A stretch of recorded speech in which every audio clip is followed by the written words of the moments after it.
Tēnā koutou, tēnā koutou, tēnā koutou katoa. That is now the usual way in which people in New Zealand greet a gathering of more than 3 people.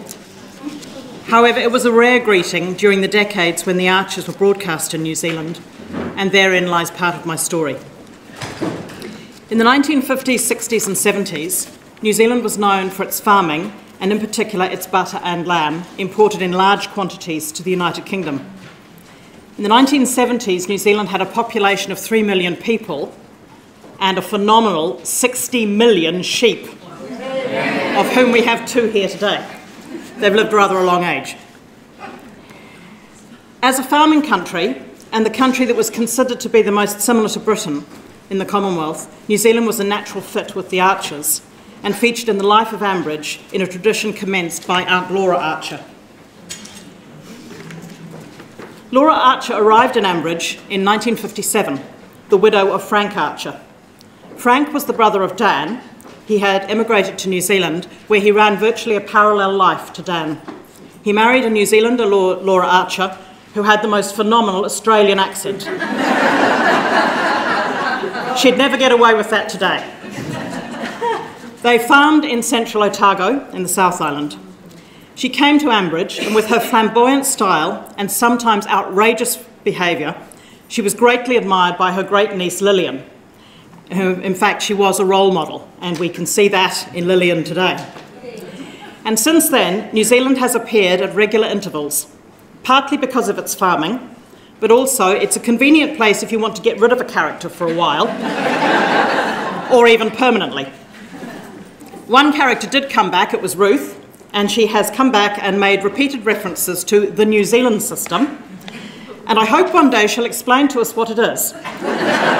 Because I haven't met a New Zealand farmer yet who knows what it is. The Archers holds a special place in New Zealand's broadcasting history. Broadcasts began in 1959. They ran a few years behind the UK. So in the late 1970s, when I and others emigrated, we listened to many episodes that we'd actually already heard before. The final episode in New Zealand was in September 1982, and it was in the lead up to the marriage of Eddie Grundy, as discussed by Dan Archer and his granddaughter Shula. Drink in the feathers and was as nice as anything. They're a funny lot, the Grundys. Oh, Eddie'll settle down.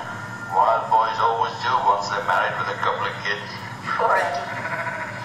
I suppose there'll come a time when settling down has a comfortable sound to it.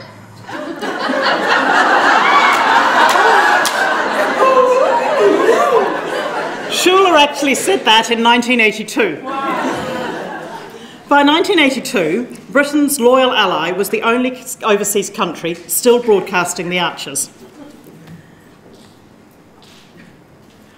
So, what was the story behind the Archers leaving New Zealand airwaves? What were we told in 1982? What do we now know, which was a completely different story? And what do I think? We were told in 1982, and it was printed in the newspaper, so it must have been right, that the ratings were falling. We were later told that that wasn't the case, that the Archers had a very loyal following in New Zealand. The recorded history of New Zealand broadcasting now tells us that the discontinuation of the Archers was partly financial. And to quote recorded history, neither the BBC nor Radio New Zealand could pay the large additional performing fees for broadcast outside the UK, which presumably means that somebody was paid less when New Zealand stopped broadcasting the Archers. It also coincided with a move for a more local approach to broadcasting, more New Zealand content, and generally being more New Zealand. Broadcasting in New Zealand had been set up as a carbon copy of Britain. The processes of the BBC were just plopped into the country and replicated. By the late 1970s, post-colonial modernisation was evident in New Zealand as it was seeking to establish its own identity. This move would have happened anyway, but it was precipitated by an action in 1973 when Britain joined the EEC, a move that temporarily hurt New Zealand economically, and in particular farmers, as they initially struggled to find new markets for butter and lamb. And my opinion is that this is the reason the farming program had to go first. It was a point of principle. The final broadcast was held on the 30th of September 1982. It was spring in Ambridge and the daffodils were blooming. A special ending, at the request of the Radio New Zealand, was written and recorded by some of the actors, especially for New Zealand. And the final minute of this broadcast features the patriarch Dan Archer, who was still alive then, and one of the younger generation, Shula. The final minute is steeped in symbolism of every kind, which I'm not going to explain, I'm just going to allow you to hear, but they are predominantly symbols of life. The message is very clear. Life in Ambridge continues. But I will leave Dan and Shula to tell you that in their own way. They begin by talking about daffodils.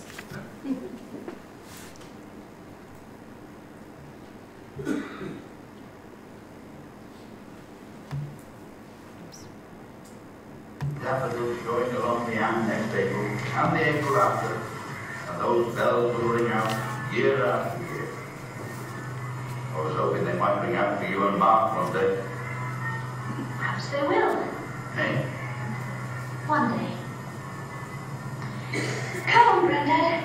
It's time to go home.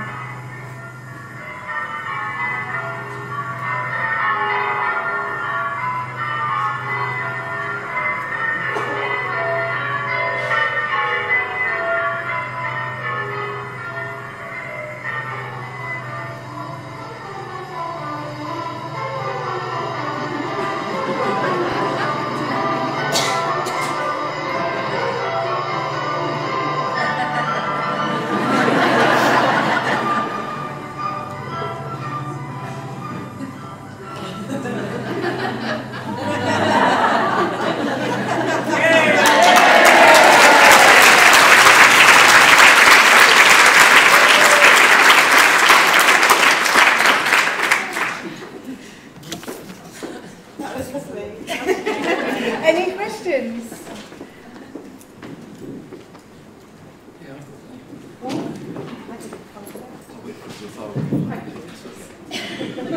I just wondered how you people that listened to the Archers and then had it wrested away from you, what did you do between then and coming back? Did you take any takes from Britain or?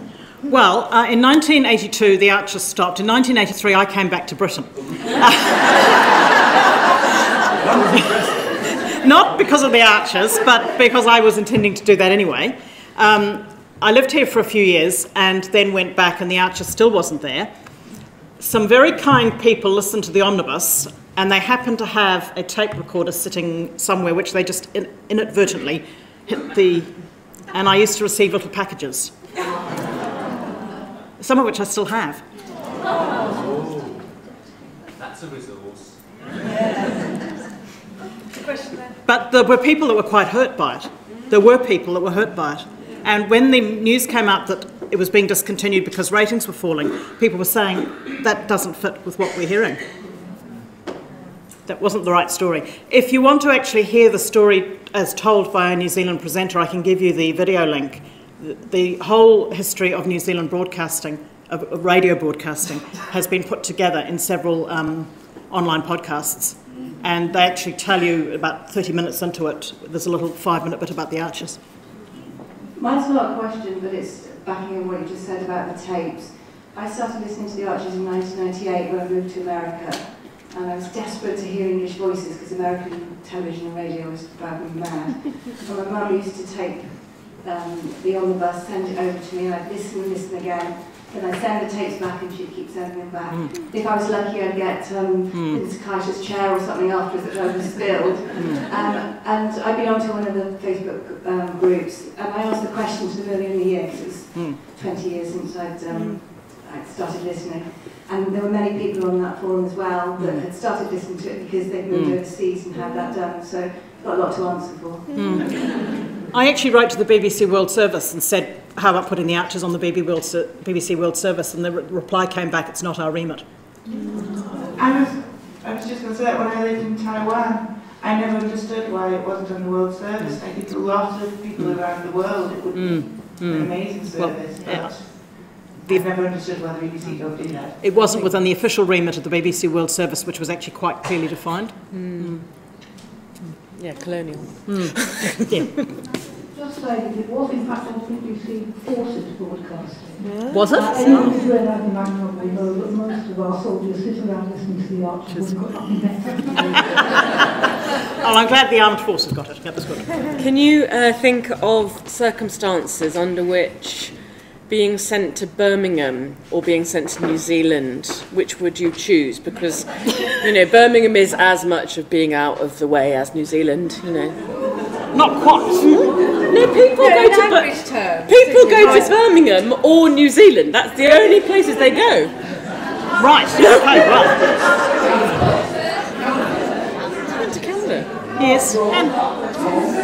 Yes. All right. But people do go to New Zealand more than any other country. Yeah. I have actually checked this. People have been to New Zealand more than any other country in the Commonwealth or in the world. Lillian went to Canada. She lost her husband there. People have been to South Africa. A little bit of dabbling in Australia, but New Zealand consistently comes back and back and back. I know, but everyone else goes to Birmingham. It never comes back. Sorry. The Tuckers went to Birmingham. Yeah.